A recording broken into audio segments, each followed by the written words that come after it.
이 사연도 상당한 고난이도기 때문에 좀 긴장을 해주시고요. 찬진님께서 12월 19일 날 올려주신 사연입니다. 예비고1 아이 의견 반영해야 할까요? 라고 질문 남겨주셨는데요. 지금 예비고1 현재 중3입니다. 남학생입니다. 고등학교를 정하고 나니까 그냥 집 앞 일반고 가기로 했대요. 이제 학원이 문제네요. 거의 아이 의견을 적극 반영해서 학원을 정하는 편이고요. 학원 원장님께서 조금이라도 우리 아이 마음에 상처를 입힐 때마다 우리 애가 학원을 바꿔달라고 해서 그럴 때마다 이 학원 저 학원 테스트 보고 본인이 좋다면 다니곤 했습니다. 수학 같은 경우는 1대6으로 하는 소그룹이라서 그래도 2년은 다녔고요. 영어는 가는 학원마다 학원 원장님이 조금 타이트하거나 자존심 상하게 하는 말을 하면 안 다닌다고 해서 돈 주고 그런 말 듣느니 바꾸자 해서 계속 바꿔줬습니다. 다른 과목들은 뭐 그래 그럴 수 있다 해도 문제는 수학입니다. 중학교 때는 그냥 그러려니 했는데 고등학교 올라가는 이 중요한 시점에서 가는 학원마다 마음에 안 든다고 하루 가고 바꿔달라고 하니 돌아버리겠어요. 수학 같은 경우에는 고등학교는 거의 칠판 수업을 하더라고요. 당연한 거죠. 정말 동네마다 우리 동네에 있는 유명하다는 원장님 학원 하루 가고 안 가겠다고 하고 자기는 칠판 수업이 안 맞는다나 뭐라나 유유. 그렇다고 과외를 하자니까 그건 제가 과외 선생님을 잘 모르겠고요. 그래서 어렵게 소그룹 하는 학원을 찾아가서 보냈더니 하루 갔다 오더니 자기는 10분 봐주고 옆에는 더 많이 봐준다고 또 안 간대요.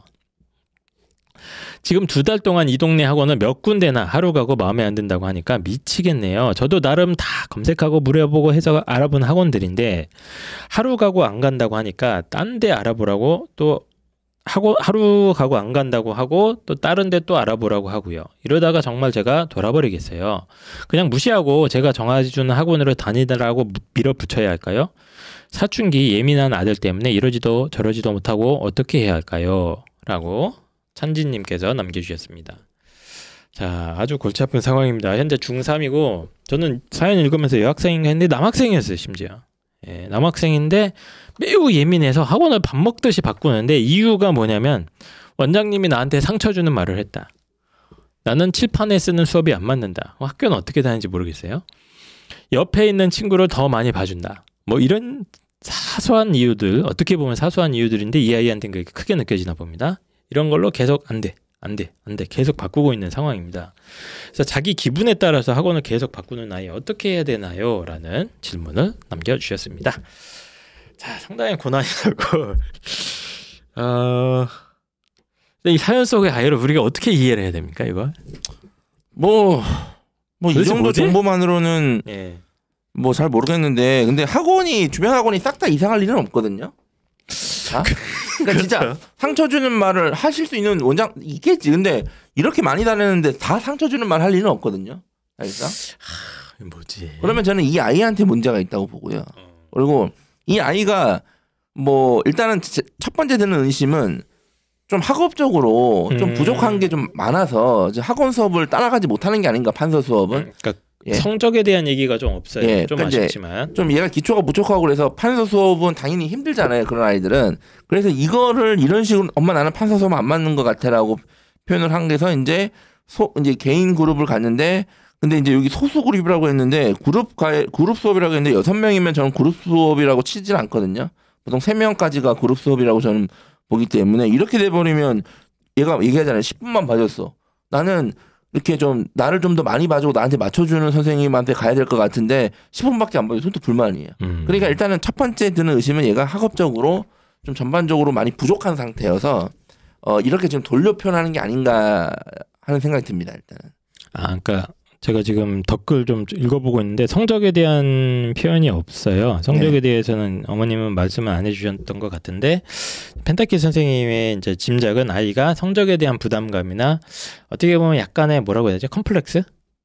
좀 약간의 그런 게 있으니까 아이가 그걸 이해가 못하고 따라가지 못하는 걸 이런 걸로 표현하는 거 아니냐? 그렇죠. 그것도 저도 그 생각도 한번 해볼 만할 것 같아요. 홍프로님 어떻게 생각하십니까? 이런 아이들을 이제 종종 만나는데요. 본 적 있어요? 있죠. 네. 제가 그래도 10년 넘게 가르치고 있는데 지금까지 얼마나 많은 아이들을 만났겠습니까? 네네네. 성적과 별개로 조금 감수성이 발달한 아이들이 있어요. 약간은 우리가 뭐 수학적인 사고만 얘기하는데 언어적인 감각이 발달해서 사실 우리가 어른들이 말 한마디 하는 게 생각 없이 할 수도 있잖아요. 그렇죠. 그 말에 엄청나게 크게 상처받는 거야. 석철아 이 문제 또 틀렸네. 안타까워서 한 거야. 그렇죠, 그렇죠. 근데 날 공격하네 이렇게 받아들이는 거예요? 그렇죠, 그렇죠. 그러니까 그 사실은 우리가 대화에서 하는 말들을 곰곰이 생각해 보면은 상대방이 되게 기분 나쁠 수 있는 말들을 많이 하거든요.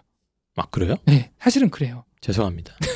그래서 한번 자기 전에 곰곰이 오늘 대화했던 거를 복귀해 보면, 야, 내가 이렇게 내 생각만 하고 내 입장만 얘기했구나. 그런 거에 대해서 성적과 별개로 엄청 민감한 아이들이 있어요. 완전 있다고 존재합니다. 네. 그냥 좀 많이 예민하고. 네. 저도 예전에 한번 느낌 사례가 생각나는데 일단 자존심이 굉장히 센데 자기가 공부를 약간 자기 마음먹은 만큼 성적도 안 나오고 그런 것 때문에 스트레스를 많이 받은 상황에서 요런 거랑 관련된 얘기를 툭 하면은 굉장히 기분 나쁘게 받아들이는 애를 본 적이 있거든요. 정상적인 반응 이상의 반응이 나오는 네. 거죠. 특히 이제 그걸 자존심이 세다고 해야 되나? 자존감이 낮다고 해야 되나 모르겠는데. 그게 약간 발작 버튼처럼 예. 너무 어른들이 그냥 툭 지나가면서 한 얘기인데 이 문제 오늘은 몇 점 맞았네? 오늘 너 80점이네? 했는데 그것 때문에 왜 내 성적을 다른 애들한테 들리게 말하지? 열받은 거야. 사실은 엄밀히 말하면은 어린이 말실수 한 거예요. 근데 이제 우리 문화권에서는 야, 너 이래도 대학 가겠어? 이런 말들. 그렇네. 말할 수 있는 거잖아요. 나쁘지. 근데 곰곰이 생각해 보면은 아니 지금 내가 열심히 노력하고 있는데 왜 그런 말 이렇게 받아들일 수 있다는 거죠. 그래서 근데 이게 이제 잠깐만 근데 너 이래 대학 가겠어? 요즘에는 그 말은 사실은 안 맞잖아요. 옛날에는 대학을 많이 못 갔으니까 요즘에 대학은 다 가잖아요. 뭐 좋은 데 가겠어 이제 그 얘기겠죠. 그렇죠. 네. 이거를 요즘에 이제 이런 식으로 해야 돼. 이런 식으로. 네. 야, 너 대학 갈 때 선생님이 KTX 표 끊어줄게. 이런 식으로 표현을 해야 돼요. KTX 타고 대학 갈래? 한 학생이 저한테 그 얘기를 했어요. 제가 오늘 수학원을 끊었대요. 왜 끊었어? 그러니까 선생님이 저한테 끊었다는 게 등록했다는 거예요. 중단했다는 얘기. 스탑. 선생님이 저한테 기분 나쁜 얘기를 했다는 거예요. 그래서 무슨 얘기를 했는지 들어봤거든요. 제가 객관적 판단하려고. 그러니까 뭐 선생님이 알려주는 풀이 방식이 있는데 학생이 자기 나름대로 풀었나 봐 수학을. 그러니까 선생님이 야 너는 왜 시키는 대로 안 해? 그러니까 아이가 여학생이었거든요. 말 못하고 이렇게도 풀렸잖아요. 그러니까 선생님이 딱 그랬대요. 네가 그래서 수학을 못하는 거야. 그건 좀 기분 그 얘기 나쁘다. 딱 듣고 학생이 기분이 상해가지고 안 가겠다고 이제 모르겠어요. 근데 이게 아니, 수학을 가르치는 사람이 왜 그렇게 하냐? 근데 이런 얘기를 교육 현장에서 비일비재하게 발생하거든요. 그렇죠. 왜냐면 선생님은 야, 내가 이 직업이고 이거 오랫동안 고민해서 알려준 건데 너 왜 안 따라해? 이런 이제 반감을 줄 수가 있고. 네. 근데 이제 말을 좀 험하게 하는 경우도 있고. 아까 펜타곤 선생님이 뭐 아이가 이제 성적 때문에 그렇다 그랬는데 학원을 이렇게 바꾸는 것도 본인도 힘들 거예요, 사실은. 어디 가고 처음 낯선 곳에 가서 인사하고 설명 쭉 하는 그것도 그렇게 썩 유쾌한 일은 아니거든요. 네.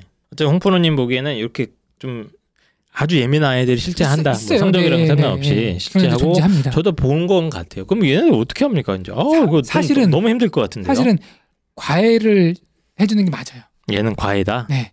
근데 또 문제가 과외가 안 맞으면 어떻게? 과외 선생님 찾는 것도 쉽진 않아요. 그게 어려워서 어머님이 지금 학원 알아보는 거 아니에요? 근데 학원 알아보는 것보다는 과외 선생님 찾는 게 더 좋을 거예요. 왜냐면 일단 한 명하고만 맞추면 되는 거잖아요. 근데 이제 학원은 좋은 선생님을 찾아도 그 선생님이 이 아이한테 해줄 수 있는 물리적인 한계가 있고 또 뭐 아이가 까다롭잖아요. 판서가 안 맞고 뭐 안 맞고 해서 과외를 생각하는 게 맞지 않을까? 네. 그래서 딱 딜하는 거죠. 야, 3명, 4명 선생님 뭐 중에서 1명 고르자 뭐 이런 식으로 이제 아이한테 선택권을 주는 거죠. 알겠습니다. 과외 선생님을 좀 적극적으로 활용해서 예민한 성격에 좀 맞추자 이런 얘기인 것 같아요. 편하게 선생님이 저도 그냥 과외를 하거나 아니면 인강을 가지고 차라리 혼자 공부하는 게 낫지 않을까. 왜냐하면 얘 이런 식으로 뭐 학원을 맞는 학원을 찾는 게 더 힘들 것 같거든요. 그 찾다가 지금 시간 다 보낼 것 같거든요. 그래서 아예 그냥 근본적으로 부모님이 야 그냥 학원은 아닌가 보다. 그게 뭐 그룹식이든 뭐 학원식이든 그냥 안 맞는가 보구나. 얘는 학원이란 도구는 얘 학습 도구 아니구나라고 생각하시고 그냥 말 그대로 과외나 아니면 인강으로 혼자 한번 해볼래? 혼자 한번 너가 계획 세우고 공부하는 방식으로 전환해볼래? 이게 차라리 낫지 않을까. 이런 아이들 특징이 자기랑 맞는 선생님하고 공부하잖아요. 또 굉장히 잘합니다.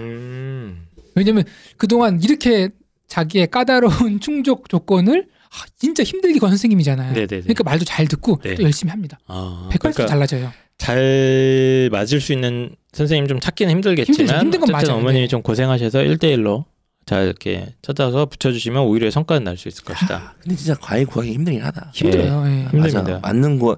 맞는 선생님 구하기 힘들지. 특히 이런 아이들한테. 그리고 미리 얘기해야 돼요. 어머님이 선생님한테 맞아요. 뭐 충분히 정보를 줘야 됩니다. 농담으로라도 혹시 우리 아이가 이런 성격이니까 이런 거를 이렇게 이해하고 맞춰줄 수 있는 선생님을 찾는 것도 되게 중요합니다. 중요합니다. 네. 예. 근데 또 전문 과외 선생님은 그런 것도 싫어하거든요. 싫어요. 왜냐면은 내 프라이드가 있는데 내가 내 방식이 있는데 네. 뭐예요? 어머님 이거를 얘가 나한테 맞춰야지 왜 제가 걔한테 맞춥니까? 맞습니다. 이래요 진짜. 이거를 고쳐야 성적이 오르는 건데 맞아요, 이거를 그러니까 이거를 이렇게 아이한테 비위를 맞춘다고 생각을 하세요. 사실은 교육학적으로 더 좋은 결과를 위해서 다 같이 노력을 하는 걸로 볼 수도 야, 있는데 그럼 이렇게 하자. 우리 과외 어플을 만들어서 비위 MBTI 검사를 다 받게 한 다음에 MBTI로 이렇게 맞춰주는 거야. 맞추는 거예요? 차라리. 그렇게 하는 것도 한 방법이죠. 네. 그것도 방법일 수 있어요. 예. MBTI가 뭐 많이 보여주긴 하니까요. 성향에 대해서. 근데 이제 MBTI 하잖아요. 네. 그럼 또 이런 클레임이 나와요. 뭐 과목 전공자가 아니다. 뭐 남자 선생님 원하는데 여자 선생님이 왔다. 만들 수도 복잡합니다. 있고. 네네. 이게 복잡해요. 알겠습니다. 그래서 사이버 과외 선생님 만들어야겠다. AI 사이버 가수 아담 같이. 다 맞춰주는. 메타버스가 요즘 유행하면서. 예. 아이랑 한 3개월 동안 데이터를 축적해서 아이한테 맞는 AI 선생님을 붙여주면 참 좋겠지만 그런 게 없기 때문에 어머니 고생 많으신 것 같고 저는 여담처럼 한마디만 드리면 얘는 어쩔 수가 없어요. 계속 진짜 비위 맞춘다는 표현 해주셨는데 얘는 그 방법밖에 없을 것 같아요. 예. 그거 안 맞추면 얘는 안 움직이기 때문에. 근데 걱정인 게 예. 지금이야 그렇다고 평생 이렇게 살아야 됩니까? 비위 맞추면서? 누군가 또 나타나겠죠. 비위 이게 맞춰줘. 이제 나이를 먹으면서 조금 이제 무뎌지기도 하고 하겠죠. 아니면 더 날카로워지기도 합니다. 예. 근데 그건 좀 더 지켜봐야죠. 예. 근데 저는 만약에 제 아들이라 그러면 하기 싫은 것도 참고 해야 된다는 걸 서서히 알려줄 것 같아요. 예. 네, 근데 이제 야 좋든 싫든 학원 등록하면은 시험 볼 때까지 뭐 3개월, 6개월은 그 정도는 참고 하는 거다. 하기 싫어도 그 정도는 참고 해야지 나중에 네가 어디 가서 무슨 일을 해도 인내심이 생기지. 이제 그런 걸 이제 알려줄 나이가 되긴 됐어요. 네. 중3이니까 예비고 1이죠. 그렇습니다. 어쨌든 잘 달래시는 수밖에 없고 얘는 어쨌든 칭찬을 많이 해줘야 될 아이 같아요. 뭐 무시당하는 거 되게 싫어하는 애들이 있잖아요. 그죠, 네. 예, 굉장히 싫어하는 애들인 것 같아서 칭찬 쪽으로 많이 어머님도 평소에 이렇게 무의식 중이라도 칭찬 중심으로 좀 얘기해 주시고 혹시 이게 너무 극단적으로 심하다 싶으면은 한 번 정도는 이제 아예 상담하는 거 있잖아요. 예, 뭐 청소년 상담, 학습 컨설팅이라든지 이제 이런 식으로 거에 한번 가서 네. 혹시 이 아이가 너무 좀 가슴 속에 뭔가 맺힌 게 있는 건 아닌가. 그럴 수 있죠. 예, 혹시 그런 건 한번 착한 한번 해보시는 게 어떨까. 어릴 혹시 때 너무 심하면 어릴 때 상처받았던 예, 뭐 그럴 기억, 수가 있어요. 트라우마 예, 이런 식으로. 혹시라도 있으니까 체크인 한번 해보셨으면 좋겠고 어쩔 수 없다. 얘는 계속 비위 맞춰주는 수밖에 없고 뭐 과외를 열심히 찾아야죠. 예. 그게 잘못된 표현이라니까요. 비위를 맞춰준다는 게 아니라 이 아이에게 맞는 방법으로 이제 가르치는 거예요. 어려워. 네. 그게 비위 맞추는 거 아니에요? 나쁘게 보면 그렇게 하는 건데 그렇게 생각할 필요가 없는 거죠. 네. 이 아이 특성이 이러니까 예. 이거에 맞게 공부를 잘할 수 있도록 도와주는 게 뭐 교육자 역할이니까. 알겠습니다. 자, 그래서 오늘 뒤에 이제 사연들 쭉 보면서 그런 거 치면 이게 참 옛날에 어렵다. 조선시대 때 선생님들은 진짜 편했다. 야, 스승의 그림자도 회초리. 안 밟았잖아요. 그때는. 예, 회초리 딱 이렇게. 뭐 갑자기 회초리가 나와. 스승의 그림자도 안 밟았잖아요. 권위주의 교육의 장단점이 있고 그렇습니까? 민주주의 교육의 장단점이 있습니다. 아, 네. 펜타쌤은 권위주의. 아니, 저는, 엎드려. 아니 저는 그런 아, 교육 별로 안 엎드려. 좋아해요. 저는 폭력은 되게 싫어하고. 싫어합니까? 예. 꼭 때리는 네. 게 폭력이 아니라 음. 위기가 있는 건 다 폭력이에요. 그러니까 내가 높은 사람, 내가 낮은 사람, 내 말 들어야 돼. 저는 그게 어느 정도의 위기는 질서라고 생각하는데요. 그렇게 보는 그러니까 이제 시각이죠. 권위주의. 네. 예. 뭐 질서가 왜 권위주입니까? 여기 이제 왜냐면- 민주주의. 왜냐면 모든 권위주의는 독재로 흐르기 때문에. 아, 그렇죠. 알게 모르게 펜타쌤은 조금씩은. 약간 독재 스타일이죠. 민주주의도 일종의 질서인데요, 일종의. 알겠습니다. 이 얘기는 나중에 뭐 기회가 자, 되면 조용히 하시고요. 두 분 다. 일단 오늘 사연들 쭉 들으면서 정말 학부모님들이 고민이 정말 많다.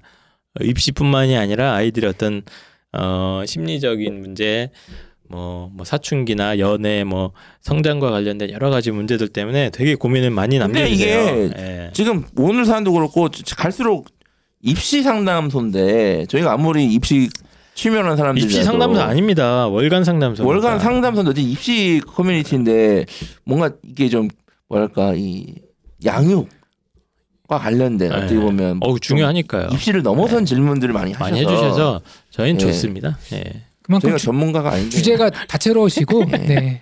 하긴 뭐 저희가 입시 전문가도 아니니까. 네, 입시 전문가도 아닌데 뭐 어때? 저희는 뭔가요? 개그맨 유튜버. 막 떠드는 유튜버 3명입니다.